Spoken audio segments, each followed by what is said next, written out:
walaal saddex duco ha ilaawin marka aad sujuudsan tahay. saddexdaa duco haddii aad laasimtid oo aad mar walba la timaadid, ilaahay subxaanahu wa tacaalaa adduunka kan waxa yaalla oo dhan wuu kuu qorayaa.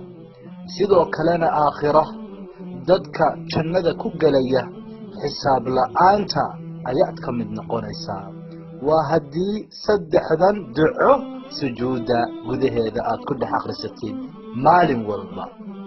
walaalkayga muslimka ahoo ducada koobaad in aad tidhaahdid allaahumma innii as'aluka xusna alkhaatima.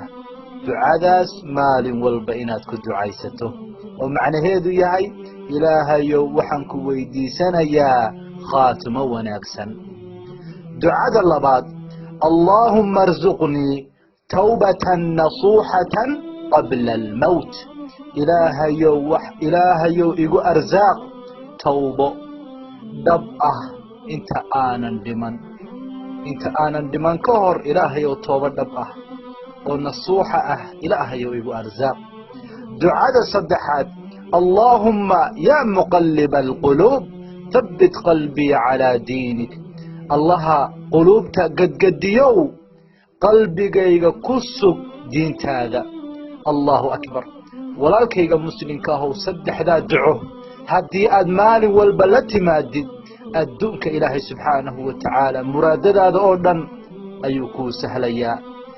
kurbada ku haysa, dhibaatada ku haysata, faqriga ku haysta, duyuunta ku haystana ilaahay waa kaaga rafcinayaa. waa saddex duco. waa marka aad sujuudsan tahay. allahu akbar. maxaa ka wanaagsan ducada la ducaysto sujuudda? waa xilliga ay ugu dhowdahay in la aqbalo. allahu akbar. walaalkayga muslimkow saddexdaa duco ha ilaawin, walaalahaaga kalena u sii faa'iidee kiliibkan.